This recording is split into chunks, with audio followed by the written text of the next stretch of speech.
I've had brand owners say, getting my on-shelf availability from 95% to 97% was as big, it was equal to the biggest brand we've ever launched.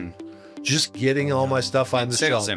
Sales impact, because when you know it's out and then you take action to fix it, you measure this thing called recovered sales. So I go from 7, 8, 9 down to 0. Then I fix it, put it back on the shelf, it takes off again. That is called recovered sales, not incremental sales. That recovered sales added up across all your products is real money in the bank. Okay, all right, everybody. Welcome back to another episode of Conversations on Retail with Storesight. I'm Mark. As always, I'm joined by my co-host, Henry. Henry's a co-founder of Storesight, previously known as Field Agent, and I've worked with Henry for almost 20 years now. I've also known another gentleman for almost 20 years now, but Henry, you've known him longer, so I'm going to let you do the intro. I've got to beat, Mark. Special guest today. I've known this gentleman, Mike Graen, is our special guest. I was doing the finger counting, and I think it's 37 years, Mike. You need more fingers. I need more fingers. We worked together starting in 1989. Right.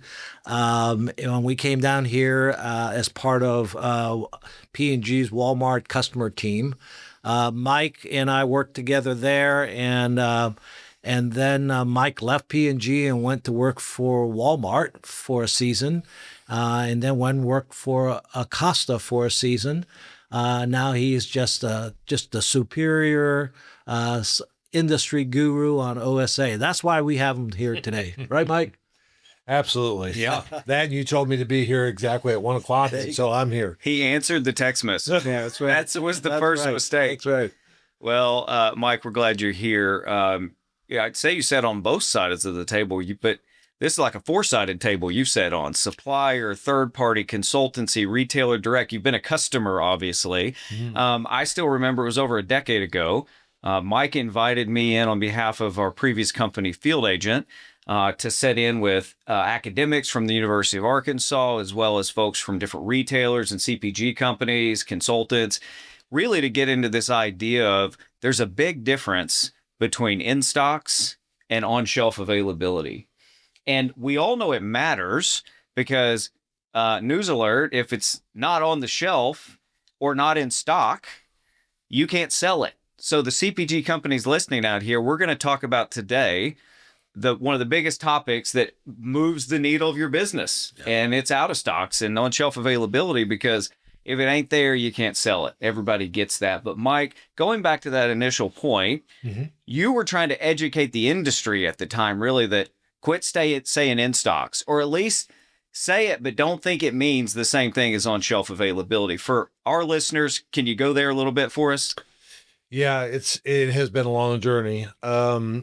In stock is just one of those things that are easy to calculate. That's what it comes down to. You basically have got a couple of pieces of data as a retailer. The first piece of data is, what is the on hand for that specific item? What's the on hand for this bottle of water right here? Well, the bottle of water says I have 10. Okay, great. Or the system says I have 10. How much do I think I'll sell today? Well, my sales forecast thinks I'll sell 5. So I have 10, I'll sell 5, I'm in stock. That's the way they would calculate that. Now, the fact that my on hand was only about 50% accurate caused problems. And the fact that the sales forecast is just that, a forecast, which is never right. Plus, it doesn't give anything to what's really important is it couldn't you get it and pick it up off the shelf? Okay. Because even if the numbers were right, we were in stock and we had 5 of them and they were sitting in a back room or on a trailer somewhere, to a customer, you might as well be out. Right.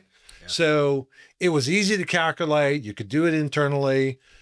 When Henry and I were at P&G, we would do some in-store audits, and there was typically a 7 to 10 point gap between what the in-stock said and what was actually on the shelf, just on that audit. And I said, we're measuring the wrong thing, right? We're measuring the wrong thing. So we started talking about, great, it's in stock, but what's on the shelf? People started to get interested in it. How do you measure that? How do you improve it, et cetera? What really made it happened fast is 2020 when COVID hit. And buy online, pick up in store went from a nice to have to a have to have. And you find out that not only customers can't find what they're looking for, but your own associates who are picking on behalf of customers are frustrated because they can't find half the stuff that's being ordered. But you were 99% in stock. That 99% in stock really meant about 91 or 92% on shelf. Yeah. So that's when if you had a good day. If you had a good day. If you had a good day. Yeah. If it wasn't right after the big rush and all that kind of stuff. Yeah. So when that was the other thing, when they measured it, they typically measured in stock at first thing in the morning when you open the door, 6 o'clock in the morning. Well, night receiving has just stocked the store and received everything, and it's immaculate first thing in the morning. What's it look like at 7 or 8 o'clock at night? It looks a lot different. So on-shelf availability, as I think about that, is it can change throughout the day. It can be 100% when you start the day, and it can drift up and down based upon who's buying and what's being replenished and things like that. So it's one of those things that are absolutely critically important to be able to measure. But it's really hard to measure. And we'll talk about some ways that we can do that. But then it's like, okay, well, now I've got it. Now what do I do? Because you really want to be able to take action on those issues to drive it back up again. Yeah. It's ultimately, I mean, if there's any hard problem to try to solve that people have been putting a lot of money and effort against, it's this idea of on-shelf availability. Yeah. We've got plans. Yep. We've got planograms, we've got modulars, but if it's not there for the customer to buy or the picker to pick, it's never going to hit our POS. It's certainly never going to move our sales guidance or our top line or our bottom line. And so this is a big topic. There's no one solution. Henry, we try to play in this game a little bit at Storesight as well, as we know it's critical for the industry. Why are we talking about it today? Where do we fall into all this? You know, we are the company that helps you measure these kinds of things. Mike calls us the thermometer, right? And we give a read. We help people see what's really going on in the store. We lift a black box of retail and then start helping people see. We have a network of over 3 million people, shoppers, everyday shoppers with smartphones that can help diagnose and record what's really going on in the shelf. And so we are one of the key players in the industry giving visibility to the problem that's out there. It's good. Yeah, the ground truth is the difference.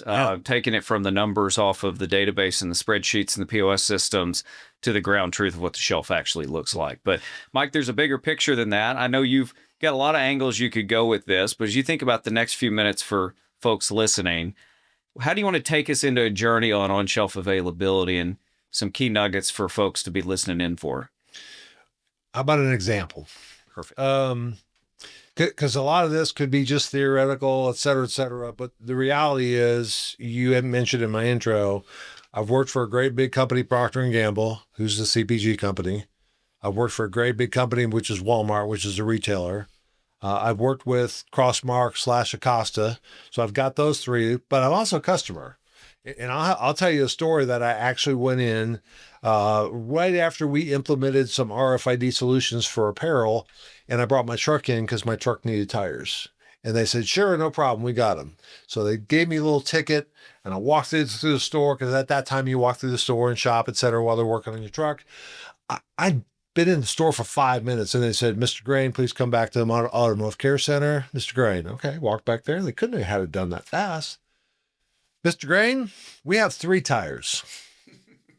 We don't have 4. And they had the gall to say, would you like us to install the 3 tires? No, I don't want you to install the 3 tires. And I said, where's the 4th one? I don't know. We thought we had it, but we didn't have it. Okay. And I remember back, and Henry and I got a chance to actually meet and work with Sam Walton. He told me one day, he said, you know, at the end of the day, the customer has the ability to hire you or fire you anytime they want to, simply by sending their money elsewhere. And I remember that from the day he said it. And then I saw it come out in public, and it was like, he's exactly right. I'm a customer. I go in and I want that thing, and you don't have it. You have disappointed me. What did you do, Mike?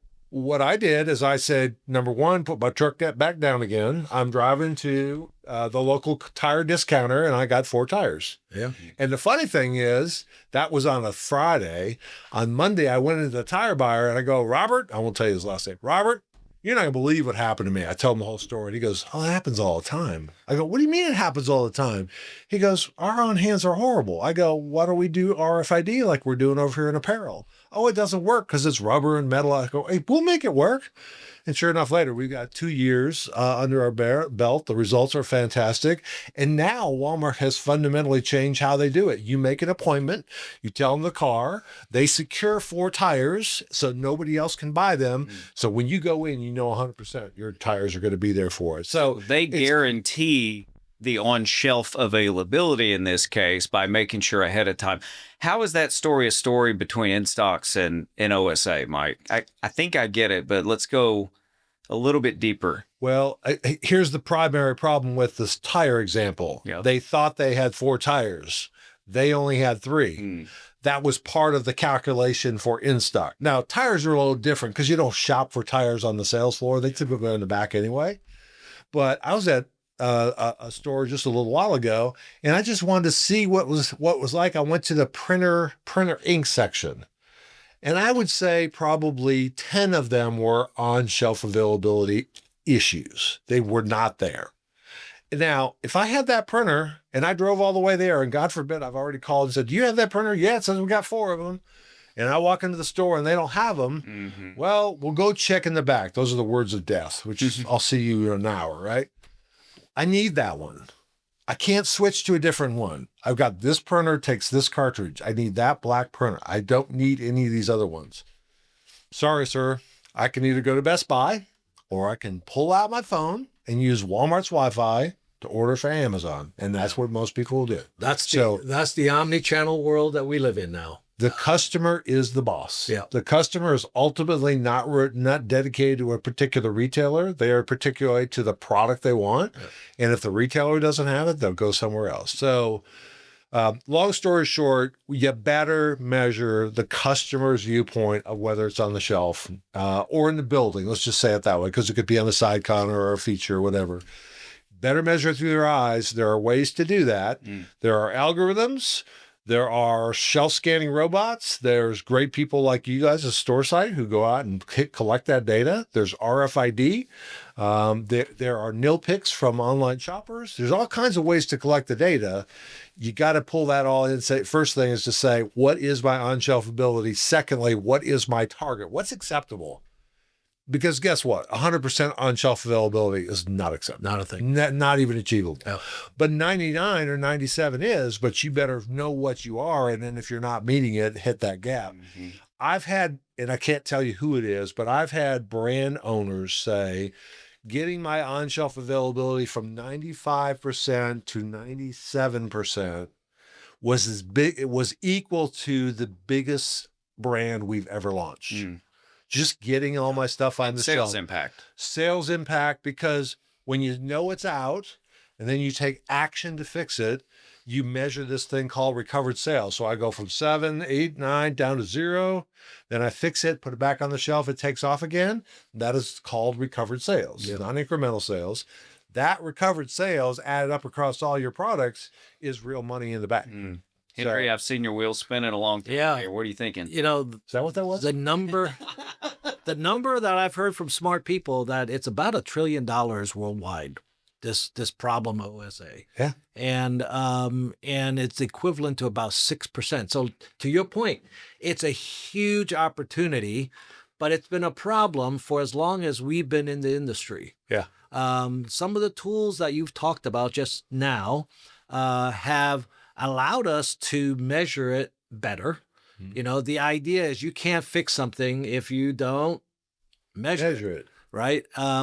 And so measuring it and understanding it, quantifying it, and then developing plans to address it is critical.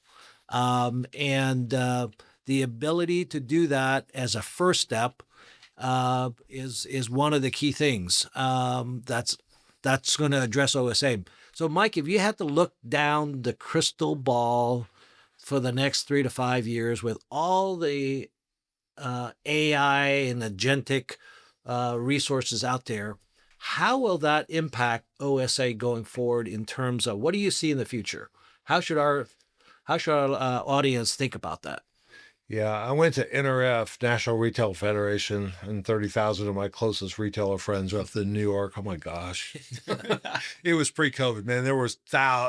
You couldn't move. It was crazy. But if I heard it once, I heard it 1,000 times. AI, generative AI, et cetera, et cetera. And everybody got excited about that. And my sense is if you ask 50 people, you probably get 49 different explanations or definitions of what it meant. Here's what it means to me. I have all of the data sitting in a central location that provides me what is the situation. And then I put algorithms and tools on top of it that allow me to mine through all of that to take, okay, so what? So what? Now what? Right?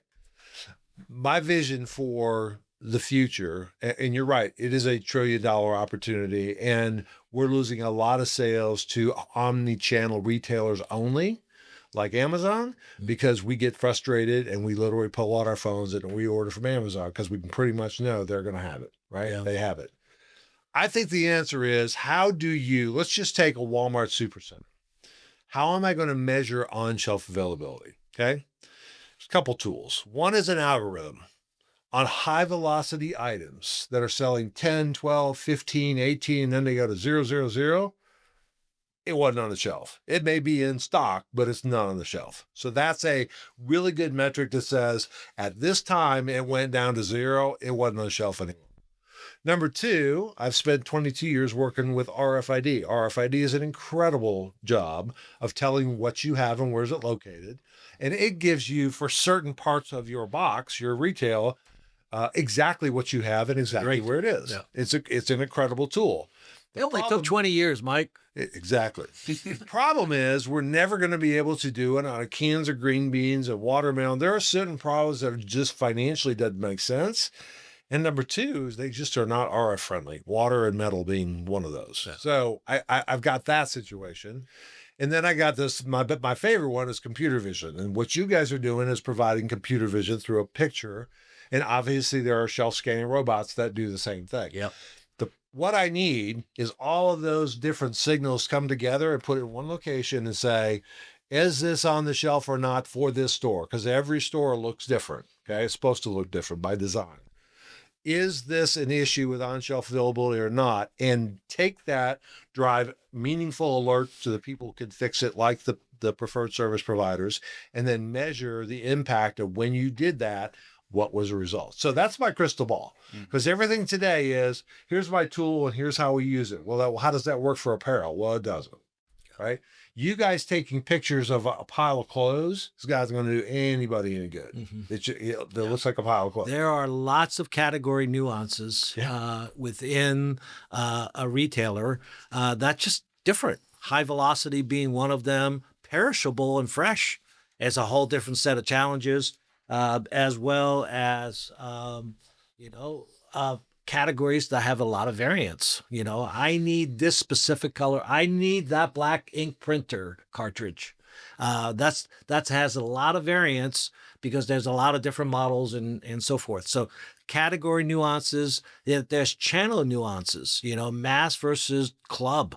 If you're in the club channel, that's different as well. And then the retail channel nuances. So it's going to require multi-organizational collaboration. Signal. Yeah. It's somebody brings a perspective on what's going on in terms of that category for that retailer. It's going to require our third-party merchandisers. It's going to require the retailer and the CPG brand all coming together to bring a solution set. Well, here's another twist. Let's say I have 5 of something on the shelf. 5. Am I on shelf available for those items? Would you say yes or no? I would say yes. You would say yes. What about you? Yeah. What if they happen to be T-bone steaks that expired 5 days ago? There you go. Are they still? Yeah. Right. So one of the things that RFID is now becoming is not only a what do I have and where's it located? I'm doing it with both Walmart and Kroger, where you literally have the date embedded in that tag, so you know what items have to be marked down for a reduced sale. and you don't have any product out there that's not sellable. Because it's a very manual process to go look at every package and make sure it hasn't expired. So just because it's on the shelf doesn't mean it's sellable. And that to me is another tricky part. And RFID actually helps you say you have 5 packages of steaks, none of them are sellable. They're all out of date. It's almost like the nuances of this industry is you can't get paralyzed by whether or not the whole industry can move up a point or two, but what can you do for your business to move at a point or two? And I think the people that are willing to dive into some of this stuff, you know, we'll see where the whole tide rises. I think Mike's in the business to see it happen in his long-term vision. But if you're a CPG brand out there, you can differentiate yourself nowadays. One area I actually want to dig into that I think everybody feels, at least on the food and some of the faster moving items. Yeah, high impulse. Yeah, anything, honestly, that has become part of my wife's routine of scroll, click, click, order. So let's talk about the world of online pickup and delivery, which is becoming more and more delivery, as we all know as well. But they both have this different way of procuring those items where large retailers have turned their boxes into distribution centers. This isn't new news, but I'd like to tie it in. We talked about it a little bit earlier. But Henry, I hear you talk about Nilpicks all the time. And that and OSA are hand in hand. There's just a new term for pretty much the same thing, but just explain that a little bit more. Back in the day, if you were a salesperson going into talking to the buyer, you always talk about in stock. You show up and you want to talk about the next promotion, the buyer brings you back to in stock. Today, if you show up at the buyer's office, they want to talk about Nilpicks and OSA. And Nilpicks is the measurement of when a in-store shopper, the grocery picker, shows up at the shelf and it's not available. Right, Mike? Correct. Yeah.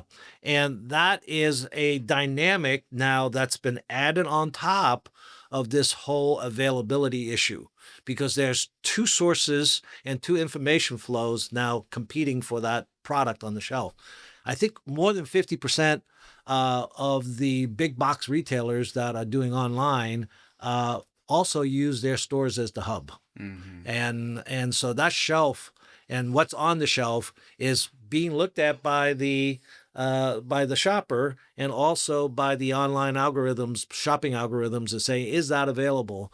And that adds a whole new level of complexity for CPG companies and retailers today. I mean, Mike, it was a complete change from, don't worry, as long as it's in the warehouse or the distribution center, this whole rise of online is not going to hurt us because we can figure out how to ship stuff. It's just going to be expensive. But now that order online means it needs to be on the shelf too, not the back room, not anywhere else. So what have you seen from these changes and how it's impacted? And some of the horror stories, or maybe it's been great. Yeah, I think if you ask 50 suppliers exactly for your key retailers who owns on-shelf availability, the first thing they'll want is you to define it, okay, which we just did. The second question is, who owns it in your company? We all do. If you all do, that means nobody owns it. Who owns it? At the end of the day, they're wrestling with that. Is it supply chain? Is it a customer service? Is it an operations function? Somebody has to own it and drive it to exactly the goals that you would expect. Because 3 reasons it's not there. It's either A, it's not in the building, it's nowhere to be found, it's a supply chain issue, whatever that means. Number 2, it's in the building, it's just not on the shelf for so many things. That's a store operations issue. And that's why you have PSPs go in and try and supplement that work. And the third one is the on-hand has ghost inventory. It says I have 10, but I don't have any. So I don't sell any because I don't have any, and I don't reorder any because it thinks I have 10. Those are the kinds of basic 3. I know there's 1,000 variations of it. Those are the 3 reasons to do it. Yep. But at the end of the day, online picking, I would argue, is probably the worst desired portion, because some retailers go, well, I'll just have my online Nilpicks drive my OSA measurement. Okay. So you're going to let customers who order something and pickers can't find it and get frustrated drive fixing those problems. Do you really want to frustrate your customers? Is that really the right way to do it? Doesn't make a lot of sense to me. But there are retailers out there that are using Nilpicks to measure OSA and drive, okay, we've got a Nilpick here. We need to fix that thing. The bottom line is if you're a customer or you're an online grocery shopper, there's nothing more frustrating than that. Now, there's this whole AI platform, which is substitute. What can I substitute in the place, et cetera? So they'll try and get you something that's close, but it's not what you ordered. Mm-hmm. It's not what you ordered. Yeah, I'm gonna read something that came out in that I read this morning. It says Walmart AI story is no longer about tools that help shoppers search. It's moving towards systems that help shoppers decide. That shift changes the entire operating environment for suppliers and sellers. If AI agents begin selecting products on behalf of the consumer, okay, then the fundamentals of winning move upstream. Clarity, trust signals, and here it is, availability, right? And digital shelf discipline must become the real conversion drivers. So it's, it's no longer that you can find the items on a search, but you got to be the one that the agentic AI is going to select for the consumer. It's no longer just a consumer saying they want it. They're going to empower the agent to buy it. And if you have availability problems, they won't even look at you again. Yep. Right? And so availability becomes even more important in this new world that Walmart and other major retailers are going to go into. Well, the world's changing. And I'll give you this example, and it happened with a retailer. I won't share which one because I don't want to get anybody in trouble, but we saw a shelf that looked like it had been demolished. It was completely out of stock, no product on there. So it has so many holes. And we asked the department manager about it. And they said, yeah, we're short shipped, but a lot of really good reasons why. I mean, she couldn't control most of those. We went to the other part of the store, and then we came back and said, hey, I want to take a picture of that issue. And I went back there, and that thing looked immaculate. It was like pristine. What she had done is take 3 of these facings and spread them across there, even though they weren't the right product, to make it look like it was all full. Okay? Because she didn't want to get yelled at because she had out of stocks. Okay? Well, doing that, then the next time the picker or the person who's actually doing the stocking, they come with the new box to fill it, and you go, oh, it's already got stuff there. I guess this is wrong. I'll put it back in the bag. So it's in the building. It's just not on the shelf. So we got to, as we've said for 25 years, the problem with reward systems is they work. And what is rewarded is repeated. And the reality is, I'd much rather have an empty spot than somebody plug it to make it look pretty, because that exacerbates the problem. I also want to make a comment that OSA also is a very key measure of that very valuable display space that you just sold in, or you sold in 6 months ago, and you paid a lot of money for it. And, half the battles that we've seen at Storesight with our customers is their display programs. They want to make sure they're up. They spend a lot of money putting, really fancy display cartons out there to be on the floor. OSA is making sure that last 30 feet gets, from the back room to the or 100 feet to the floor, and then making sure that display stays in stock, right? So it's as much shelf. On shelf. Yeah. And available. Yeah, and available. So display and shelf, right? And we're seeing more and more of our customers interested in making sure that display activity and on-shelf availability is just as good as what's going on in the main aisle. Yeah, I think the other thing is it's relative to your competition, and that's what you guys didn't tell me to say this. I just feel strong about it. There may be a real supply chain shortage, which is causing some of the on-shelf availability, and the ability for you as a retailer to go on and say, how are the other retailers? Yeah. I can go look and see how well, guess what?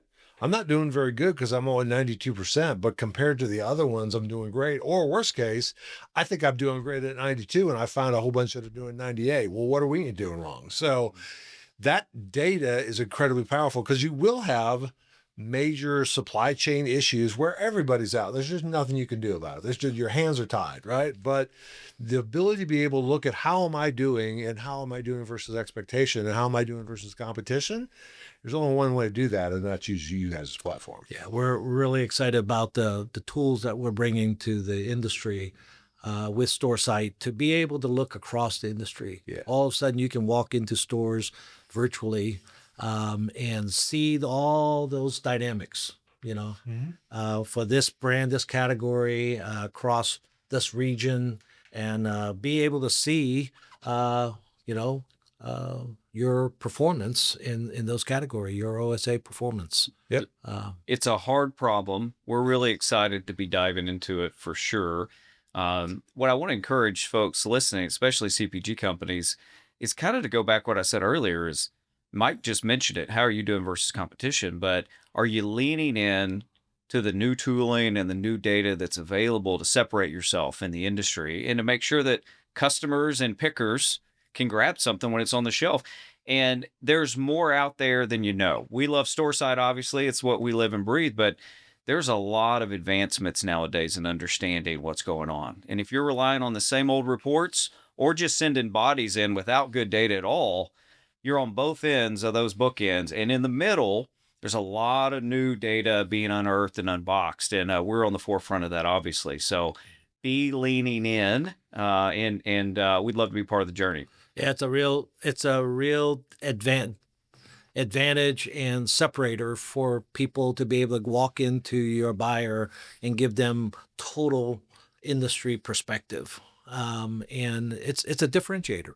Mike, you've been in the industry a while. You just called me old. Yeah, just a while is a very relative statement. But with that, you put some time and energy. We were talking earlier about how you just kind of like to see things get better and you want to be part of making things better. If you're leaving folks with something around this kind of hairy idea, almost this Goliath to try to slay of moving OSA by a half a point or quarter a point, 50 basis points, I know that can be a little daunting, but if you're going to leave folks with anything, where would you want them to take the next step? Yeah, the obvious thing is, based upon my experience, I have seen CPG companies who really get it have seen an improvement of on-shelf availability from, call it 92% to 97%, be bigger than any brand launch they've ever done. Just getting their stuff on that. It's basic blocking and tackling as a Super Bowl analogy. Basic block and tackling of winning at retail is making sure it's on the shelf for a customer to buy. So what I would leave people with, and it's hard because none of this stuff is easy. It's just not just go buy this package and install and it all happens. There's the data that goes with that. There's the pictures that go with that. There's the algorithms that go with that. There's the third-party coverage that goes out and fixes it, because just because you can measure it doesn't mean that it's going to fix. And then it's the measuring progress and setting goals, et cetera. Here's what I would tell you, I would encourage them to call Storesight because that's a great place to start. Give us 10 stores. Mm-hmm. Give me 10 stores. And let us see what your on-shelf availability is. Let's see if we can track it. Number one, can you measure it? Number two, set a goal for what is agreeable. 100% is not agreeable, but something high 90s should be agreeable. And then allow us to help you, get that number there. And you see for yourself that doesn't deliver recovered sales. Just because at the end, to do this by yourself is daunting, right? It's like, hey, why don't you go build your own car? I don't know the first thing about a car. Well, all I know is I want to drive the car. Okay, well, we'll build the car for you. Give us a chance to do that. And then if it works out, you can pay us for a percentage of the recovered sales we deliver. I mean, it seems like a pretty logical thing to do if I was a CPG. That's great. Henry, any last thoughts from you? No, what a great conversation we've had, Mike. Thanks so much for being here. You're just Your wealth of experience in this space is a real gem for us here in Northwest Arkansas. Our friendship with you over the years, and you just bring so much practical insight to this conversation. So thank you so much. You're very welcome. I appreciate the opportunity. Well, one thing that stood out to me just on closing here, Mike talked about kind of being someone who actually owns the problem. And any young, aggressive career folks out there, I bet you could go a long way by raising your hand and saying, I'd love to tackle a little bit of this OSA problem, because I promise that it's going to add value to the P&L, the bottom line, and everything if you do it well. So just raise your hand a little bit. This one's a big one to go after because we know it moves the needle. So we'll pause there and close out here, guys. If anyone listening here is seeing gaps between your sales execution and what's actually on the shelf or what you expected, we'd love to help you out. So visit us at storesight.com.